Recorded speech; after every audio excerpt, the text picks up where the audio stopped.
And welcome to the Movie Shots Podcast. This is our first ever episode. Woo! We are your hosts. I'm Nick. And I'm Mariah. And the movie we're going to be talking about today is Indiana Jones and the Raiders of the Lost Ark. Now, to start every podcast, we will be doing a shot. So, Oh boy. here we go. Ready? Clink. Hit the table. Go. Woo! Not the most fun, but I'm okay, I promise. it goes with the theme. So, like we said earlier, we will be talking about Indiana Jones and the Raiders of the Lost Ark. And he shoots first, asks questions later. He really does. And so, to get started, let's just go over like a brief summary of the movie. So, obviously, he's an archaeologist on his way to find the Ark of the Covenant before the Nazis do. Shenanigans go down, couple headshots are had, bang, bang, boom, Nazis are dead. He's at the end of the movie with the Ark of the Covenant being locked away forever. We counted 4 headshots. We did. That's obviously if you're including him, his head exploding. Renee. Yeah, Ivan Ooze's face melting. Yes, if you didn't know, the main villain of this movie, he's also the main villain of the Power Rangers movie.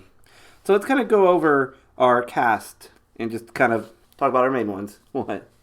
I'm just laughing. Okay. So obviously we have Harrison Ford and Karen Allen, Paul Freeman, and a couple of other Nazi people. So those are the main ones. Obviously you see John Rhys Davies. He shows up for a little bit. Gimli for the win! Yes, Gimli for the win. So, the interesting thing about this movie is when you first watch this kind of a movie, maybe when it first came out in 1981, you don't realize all of the names that are attached to it and what it means all these years later. I mean, you're talking about a movie that came out almost 40 years ago. Mm-hmm. And think of these names, obviously Harrison Ford, Steven Spielberg, George Lucas, John Williams, Lawrence Kasdan. I mean, these are names that people know. Is it bad that it almost made me think of that episode of South Park with George Lucas and Steven Spielberg and Harrison Ford? Well, unfortunately, because of what they did to him in that episode, obviously, you know, it was poking fun at Steven Spielberg and George Lucas going back and ruining their... Andy. Yeah. Though as far as I know, the only thing they really did badly to him was make a 4th movie that nobody talks about. Right, that movie was straight trash. Because as far as I know, they haven't, like, tried to go through and edit any of these older movies. Right, so let's go back to Raiders. Yes. And it's very, you know, obviously, it's a great movie. It's very well documented as, like, one of the classics. Funny enough, like, for me as a kid, didn't really care for this movie. Really? Yeah, not really. I mean, it's just like, when I was a kid, my parents we didn't have this movie as a kid. I was introduced to it through friends, and they're like, yeah, let's watch this movie. It's a great movie. And I'm like, I don't want to be forced to watch something I don't care about. So I just didn't really give it a chance. I didn't really enjoy it until middle school, high school, when other friends and like my brother Curtis were getting into it, and that really got me into it. And I like it. Obviously, it's a great movie. Well, I remember my first time watching Raiders, I was older, like maybe 14, 15. And I was babysitting, and so me and the kids, we watched Raiders together.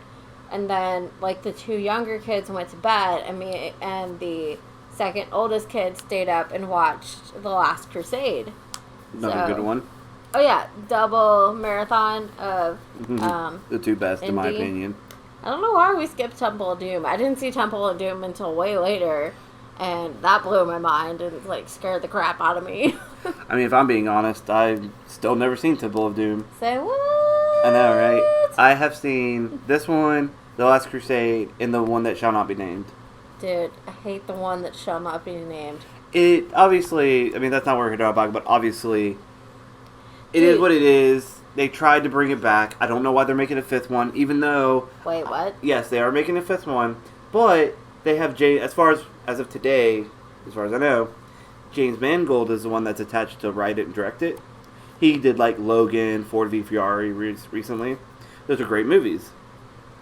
So, we'll see how it goes. Ferrari. What did I say? Oh, Ferrari, sorry. Ford v Ferrari. So. Dude, I am the only reason that me and my friends went to go see Crystal Skull. Like, So it's your fault. we did a double feature, and I was like, we should do a triple feature. And there was even a dude there dressed up as Indiana Jones, and we all saw that movie, and we all died a little bit inside. So it's your fault. I know. Actually, I don't think I saw it in the theaters. I think I didn't watch it until my brother owned I it saw on it DVD. opening night in theaters. I mean, that's your own fault. I know. So, let's kind of go into the things we liked and didn't like. What are some of the things you liked about this movie upon rewatch? I really liked that we didn't go deaf at the THX sound at the very beginning of this movie. I think it was good of us to have the volume turned down when we first started, not knowing that the THX logo was going to be there, because it's been a while since I've seen this movie. I probably haven't seen this movie since middle school. If Yeah, I not, haven't maybe seen sometime it in high forever school. either. It's been a very long time. And again, hindsight's 2020, but obviously as a kid, I totally missed out on why this movie was so good. I really did. This movie is like when you're a kid and you go on these like crazy adventures in your imagination. This is the kind of thing you want to go on. Because when you really look at what happens in this movie, the Nazis ultimately get what they want. They find the Ark and they open it up because they want to see that the power is there. Indiana Jones could have not been in this movie the entire time, and the event still would have happened. They would have found it, they would have opened it, and they would have died. Would they though? Because Indy found it. But they were like 20 feet from where they dug up the Ark. I mean, he walked out of his tent and being like, "Hey, what's going on over there?" Like, they would have found it eventually. It's just the fact that, and here's the thing, if Indy didn't show up at the Marion's bar to get the amulet, there's a good chance they would have gotten it from her. And then they would have been able to see the other side to find out where it is. Either way, but that's not the point of the movie. It's not the fact that the Nazis get what they want. It's just that you go on this adventure with Indiana Jones, and you just see all the cool stuff that he does, and you want to be on that adventure with him. Very true. Yeah, that's what makes the three movies so good. I guess for me, 1 and 3, because I haven't seen the second one, that make those movies so good because it's not necessarily about the outcome, it's about the journey. Right. And this is one of the few movies that, for me, when I think about what affects the ending of the movie, this is one of the few movies where his actions kind of don't matter. Because it's not like an Avengers Endgame, where the ending of that movie doesn't happen if they don't go back in time to find the stones and bring them back to the present.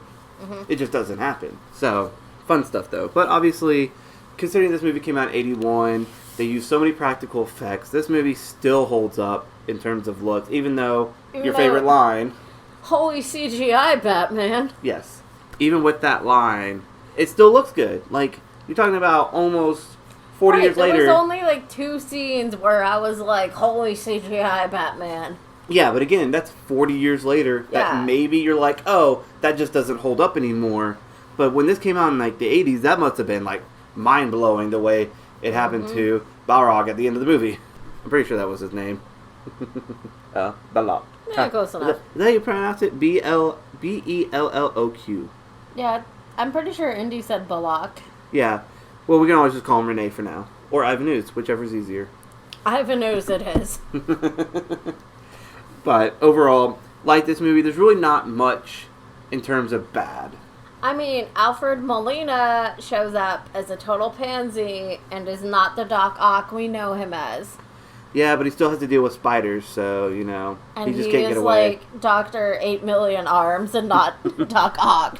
Well, once he has all the spiders on him, sure, but you could just attribute that to he still has to deal with spiders. I did really like that there were a couple nods to continuity in this movie. What do you mean? The pilot at the very beginning, Jock, yeah, he had a Yankees hat, and in Temple of Doom, Short Round has a Yankees hat. Ooh. So there's continuity going on. I mean, there. I wouldn't have known that because, again, haven't seen Temple of Doom. Expert. But overall, things are just really good about this movie. The actors, I mean, they're bringing their A game, you know. Mm-hmm. This is Harrison Ford at peak Harrison Ford. Yes. Who still has that, like, swagger of being Han Solo, but somehow also is kind of nerdy in the sense that he's an archaeology professor and he loves these artifacts and he loves bringing these to the museum to show off because he just loves history. That girl who has "Love You" on her eyelids... same.